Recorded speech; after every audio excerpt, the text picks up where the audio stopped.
नमस्कार दोस्तों, 2020 जा रहा है। नया वर्ष 2021 दस्तक दे रहा है। ऐसे में 2020 का तो हम क्या स्मरण करें, क्या मीमांसा करें।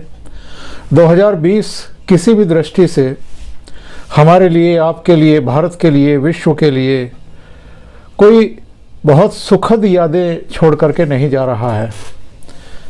पर 2021 कैसा रहने वाला है, इसे लेकर के हमारे, आपके, सबके मन में ख्याल ज़रूर आ रहे हैं कि भाई 2020 जैसा तो कम से कम ना ही रहे। बहुत सारे मित्र 2021 का अपने कारोबार का, अपने देश का, प्रधानमंत्री नरेंद्र मोदी का, सबका भविष्य जानने के लिए उतावले हो रहे होंगे। बहुत सारे लोग तो अपने अपने पंडितों के पास, ज्योतिषियों के पास, जो गणना के आधार पर भविष्यवाणियां करते हैं, उनके पास जा रहे होंगे या फ़ोन पर बात कर रहे होंगे। मेरे चैनल से जुड़े हुए ऐसे बहुत सारे दर्शक हैं जिनकी दिलचस्पी इसमें रहती है। उनका ध्यान रखते हुए मैंने फिर आर्यम फाउंडेशन, और जिनका आश्रम मसूरी में है, देहरादून से आगे, उसके संस्थापक प्रोफेसर पीके आर्य से बातचीत की। उन्हें कुछ प्रश्नावली भेजी, क्योंकि जहां उनका आश्रम है वहां पर नेटवर्क की दिक्कत है। तो किसी तरीके से उन्होंने मेरे सवालों के जवाब शूट किए हैं, उनके वीडियो भेजे हैं। और एक बार पहले भी हमने ये प्रयोग किया था, तब आप लोगों ने इसको काफ़ी पसंद किया था। उन्होंने मेरे 4-5 सवालों के जवाब दिए हैं। मैंने उनसे पूछा था कि आने वाला वर्ष 2021 भारत की दृष्टि से घटनाओं, दुर्घटनाओं, मान सम्मान, तरक्की, उपलब्धियों की दृष्टि से कैसा रहने वाला है। पड़ोसी देशों के साथ रिश्ते कैसे रहने वाले हैं। कुछ का कथन है कि दो तरफा युद्ध का सामना भी करना पड़ सकता है भारत को। क्या इसकी आशंका है? भारत इससे निपटने में सफल होगा? एक मैंने ये भी पूछा कि प्रधानमंत्री मोदी, उनकी पार्टी भाजपा के लिए आने वाला साल कैसा रहेगा। पश्चिम बंगाल में प्रतिष्ठापूर्ण चुनाव है, हिमाचल में, असम में भी चुनाव होने वाले हैं। विरोधी दलों की दृष्टि से अगर देखें तो हालात कैसे रहेंगे। जिस तरह का उनके प्रति लोगों का रवैया है, क्या ये अविश्वास जारी रहेगा? क्या उन्हें ऐसी ही स्थितियों का 2021 में भी सामना करना पड़ेगा? और एक ये सवाल भी मैंने पूछा था कि कोरोना का प्रकोप कम हो रहा है, फिर भी लोगों का कहना है कि कुछ समय तक इसका खतरा बना रहेगा, प्रभाव बना रहेगा। कब तक इससे भारत और विश्व को मुक्ति मिल सकती है? तो ये सवाल मैंने उनसे पूछे थे, उन्होंने जवाब भेज दिए हैं और मैं आपके सामने उनके जवाबों को एज इट इज प्रस्तुत कर रहा हूँ। उम्मीद है आपको ये वीडियो पसंद आएगा। हार्दिक अभिवादन चौधरी साहब।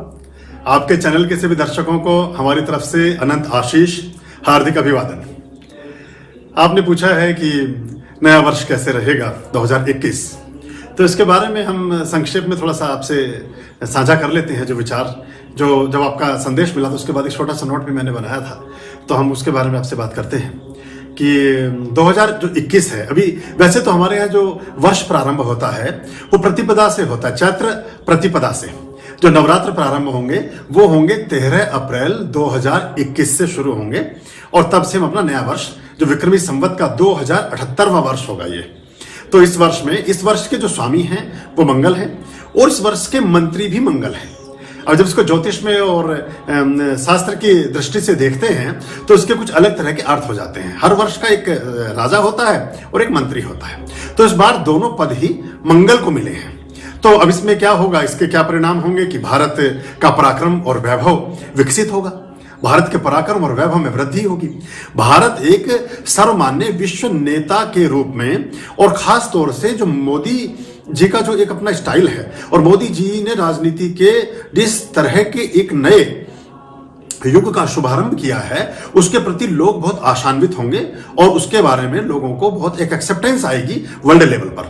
और यह भी हो सकता है कि जो आसपास के देश हैं, लगभग उनके बहुत सारे मामलों में, जिनमें आप बांग्लादेश कह सकते हैं, नेपाल कह सकते हैं, भूटान कह सकते हैं, तिब्बत कह सकते हैं, श्रीलंका कह सकते हैं, मलेशिया कह सकते हैं, आप जो भी बहुत सारे हमारे निकटतम देश हैं, अफगानिस्तान भी उसमें आप शामिल कर लीजिए।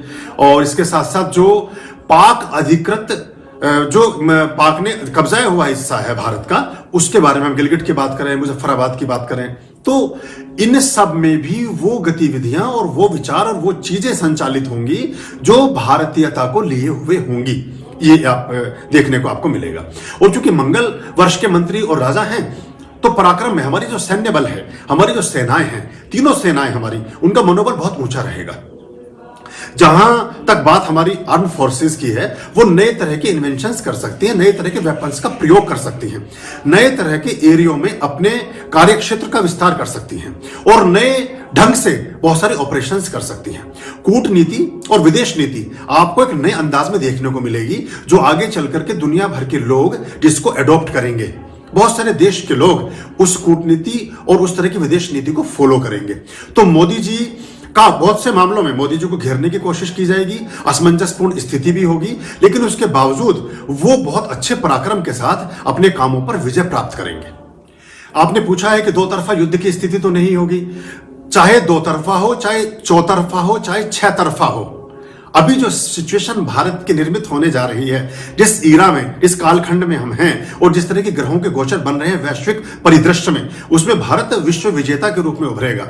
और दुनिया के बहुत सारे देश, ऊपर से तो बहुत सारे विश्व बंधुत्व की बात करेंगे, भाईचारे की बात करेंगे, और वो बहुत सारे ह्यूमन राइट्स के सब की बात करेंगे, लेकिन अंदर खाने वो सारे बहुत सारे कई देशों से छिड़े बैठे हैं, जिनमें खासतौर से अगर चीन की बात करें, पाकिस्तान की बात करें, पाकिस्तान को खासतौर से आतंकवाद को लेकर के, और चीन की जो विस्तारवादी नीति है, इसको लेकर के दुनिया के बहुत सारे देशों के मन में एक कुंठा, एक खौफ और एक विक्षोभ की भावना है। तो उसका प्रतिकार आपको डायरेक्ट इनडायरेक्टली देखने को मिलेगा। जो सीमाएं चीन की मिलती हैं, चाहे वो ऑस्ट्रेलिया से मिलती हैं, चाहे वो वियतनाम से मिलती हैं, चाहे वो आपके जिन भी देशों से, जापान से मिलती हैं, चाहे ऑस्ट्रेलिया, जहां तक भी इसकी सीमाओं का कहीं ना कहीं टच है, चाहे श्रीलंका से, वो सब देश भी भारत के साथ ही खड़े नजर आएंगे आपको, अगर कोई युद्ध की स्थिति बनती है। और युद्ध की स्थिति फरवरी मार्च तक ज्यादा प्रकट होती है, लेकिन उसके बाद अगर बनेगी तो बहुत अधिक पराक्रम के साथ भारत का एक नया रूप आपको देखने को मिलेगा, पूरी दुनिया को देखने को मिलेगा। क्योंकि मंगल जब भी मंगलो भूमि पुत्रश्च ऋण हरता धन प्रदा स्थिरासनो महाकाय सर्वकाम विरोध कहा। अगर भूमि का कारक है तो लड़ाई किस बात की हो रही है? सीमा के क्षेत्र की बात हो रही है, भूमि के विस्तार की बात हो रही है। तो इस बार भूमि का विस्तार भारत का होगा, या ऐसा कहें कि भारत की भूमि जो हथियाई गई थी, जो कब्जाई गई थी, वो विमुक्त हो जाएगी, और भारत अपने अक्षुण्ण, जो भारत का अपने गौरव गरिमा रही है, उसको प्राप्त होगा। अफगानिस्तान भी इसमें साथ देगा, बहुत सारी चीजें साथ देंगी। और ये हो सकता है आने वाले समय में जो गलवान घाटी है, जो गिलगिट है, और ये सारा जो एरिया लद्दाख से मिला हुआ, और उधर जम्मू कश्मीर से लेकर के जो आगे चला जाता है मुजफ्फराबाद तक, ये स्वतंत्र हो सकता है पाकिस्तान से, और ये भारत का हिस्सा बन सकता है, या इंडिपेंडेंटली जो जिस तरह की कूटनीति 1971 में इंदिरा गांधी के समय में हुई और पाकिस्तान दो धड़ों में बंट करके बांग्लादेश बना, ऐसे हो सकता है पाकिस्तान के एक दो टुकड़े और हो जाएं, इसकी संभावना इसमें हो सकती है। तो ये आप देखिएगा, और भारत का मान सम्मान पूरी दुनिया में विकसित और विस्तारित होगा। आपने पश्चिम बंगाल और बाकी जो हिमाचल और असम के चुनाव के बारे में कहा है, तो मोटा भाई का जादू अब देखने को आपको मिलेगा। जो अमित शाह ने एक कवायद की है पश्चिम बंगाल में, वो आपको देखने को मिलेगी लगभग इन 3 स्टेट में, या जहां और भी जगह चुनाव होंगे। इसमें कई जगह छत्रभोग और सत्ता भंग के योग भी हैं। किसी वरिष्ठतम राजनेता जो रह चुके हैं, या तो वो, या जो अभी पद पर हैं, उनकी मृत्यु का भी योग इसमें बनता है, छत्रभंग का योग बनता है। किसी की चलती चलता सरकार, जो काम मध्य प्रदेश में हुआ, वो काम महाराष्ट्र में देखने को मिल सकता है कि वहां सरकारें बदल सकती हैं, और सब जगह भाजपा या तो स्वयं सत्तासीन होगी, या अपने साथी जो दल हैं उनके साथ मिलकर के गठबंधन की सरकार बना करके उस तरह से कार्य को करेगी। और ये एक अच्छा संकेत होगा, जिससे अच्छे बदलाव आपको देखने को प्राप्त होंगे, जो पूरी राजनीति में एक शुचिता और सफाई और स्वच्छता को भी पैदा करेंगे। ये स्वच्छता अभियान सिर्फ भारत की सड़कों को साफ करने का नहीं हुआ है।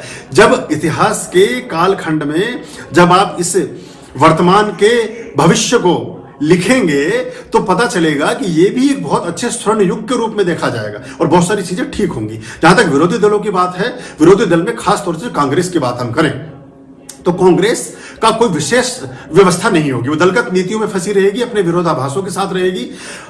मध्य वर्ष में मार्च के बाद या फरवरी के बाद या अप्रैल के आसपास ऐसा हो सकता है कि पुनश्च राहुल गांधी को ही अध्यक्ष पद पर सुशोभित करने के लिए बहुत सारे नेता कवायद करें और उसमें कामयाब भी हो जाएं। लेकिन इसका कोई विशेष लाभ कांग्रेस को नहीं मिलेगा। कांग्रेस भी टूट सकती है और कांग्रेस में भी अलग तरह का एक धड़ा और निर्मित हो सकता है, जिसमें आपको नए ढंग के और नए तरह के नेताओं के काम और तरीके देखने को मिलेंगे और वो सब कहीं ना कहीं प्रत्यक्ष या अप्रत्यक्ष रूप से भाजपा द्वारा ही ऑक्सीजन प्राप्त होंगे। ये आप देखिएगा, ये भी होगा।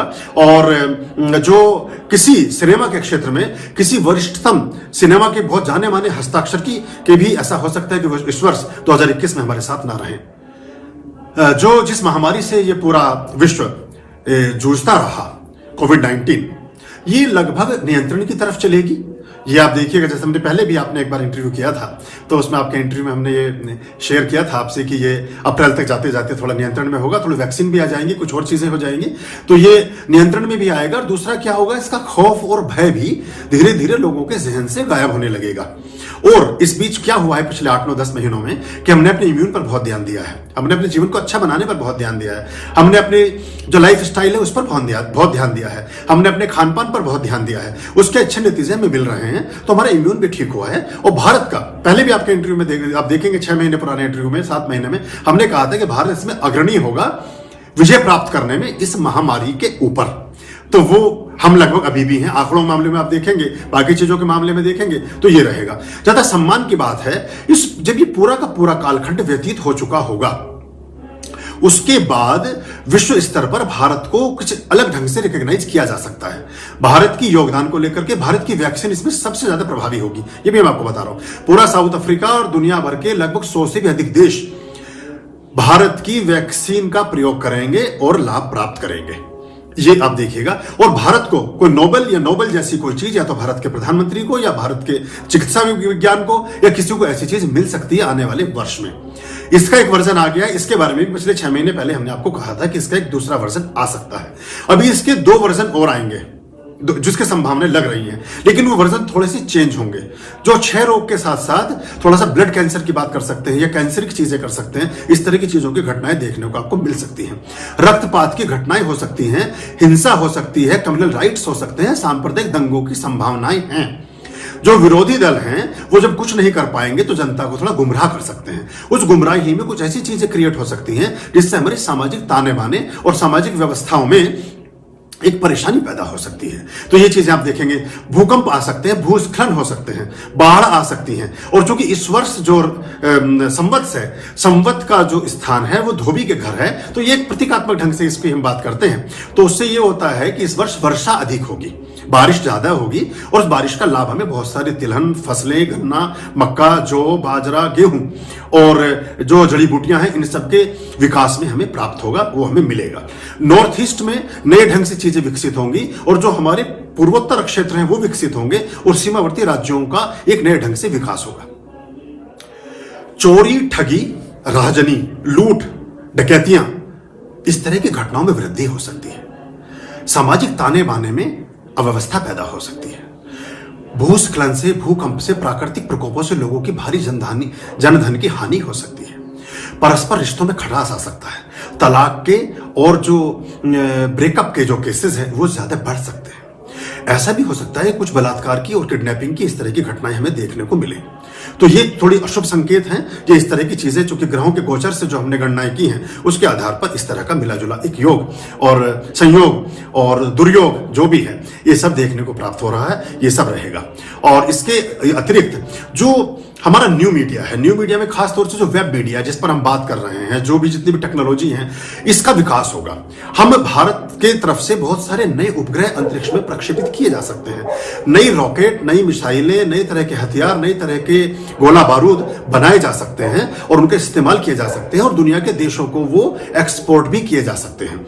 बहुत सारी दुनिया की ऐसी टेक्नोलॉजी की चीजें, ऐसी गाड़ी बनाने वाली कंपनियां, ऐसी तकनीक बनाने वाली कंपनियां, नए नए गैजेट्स बनाने वाली कंपनियां कंपनियों के प्लांट्स भारत में स्थापित हो सकते हैं, जिससे रोजगार में वृद्धि होगी और लोगों के जीवन में थोड़ी खुशहाली की तरफ वृद्धि होगी। लोगों का मनोबल बढ़ा रहेगा और थोड़ा लोग साहस के साथ काम करने का प्रयास करेंगे। ये तमाम चीजें होंगी जीवन में और इन सब चीजों के संकेत आप आते वर्ष में देखेंगे। ये खास तौर से जो सारे प्रभाव होंगे ये 13 अप्रैल 2021 से प्रारंभ होकर के और ये अप्रैल 2022 तक के मध्य आपको विशेष रूप से देखने को प्राप्त होंगे। कुल मिलाकर भारत की स्थिति बहुत अच्छी रहने वाली है, बहुत बढ़िया रहने वाली है। नरेंद्र मोदी की स्थिति बहुत अच्छी रहने वाली है और वो बहुत अच्छे से एक और बहुत स्थापित नेता के रूप में विकसित होंगे। आने वाले समय में बहुत सारे देशों के बहुत सारे नेता हो सकता है उनको अपना रोल मॉडल मान करके, उनको अपना एक आदर्श मान करके उस तरह की राजनीति को करने के प्रति प्रेरित हो जाएं और वो सोचने लगे हम भी अपने देशों में इस तरह की कुछ चीजें करें। ये सारा कुछ मिला जुला एक इसका वो रहेगा और हम तो यही चाहते हैं कि सुख भरे सारे पल हों नए साल में, सुख भरे सारे पल हों नए साल में, मुश्किलें सारी हल हों नए साल में और जिन सवालों से हम सब परेशान हैं उन सवालों के हल हों नए साल में। आप सबके लिए बहुत शुभकामनाएं। नया वर्ष आपके लिए सौभाग्य का कारक हो, आपके लिए आरोग्य का कारक हो, आपके लिए सुख का कारक हो, आपके लिए समृद्धि का कारक हो, आपके लिए संतोष का कारक हो, आपके लिए आत्मतोष का कारक हो, आपका जीवन सुखमय हो और धनमय हो और मृणमय हो और आप मृणमय से चिन्मय की तरफ यात्रा जा सकें, वो आपके लिए बहुत अच्छा होगा और आपका जीवन उससे अपने जो वास्तविक स्वरूप है उसको प्राप्त कर सकेगा। ओम स्वस्तिअस्तु। अभी के लिए इतना ही। बहुत बहुत धन्यवाद। अगर आपको ये चैनल और इसके कंटेंट पसंद आ रहे हैं तो लाइक करें, कमेंट करें, वीडियो को शेयर भी करें। अभी तक अगर आपने ये चैनल सब्सक्राइब नहीं किया है तो सब्सक्राइब कर लें और साथ में लगे बेल आइकॉन को दबा दें ताकि आगे आने वाले वीडियो और उनके नोटिफिकेशन आप तक पहुंचते रहें। नव वर्ष दस्तक दे रहा है। आपको, आपके मित्रों को, सभी को नव वर्ष की हार्दिक शुभकामनाएं।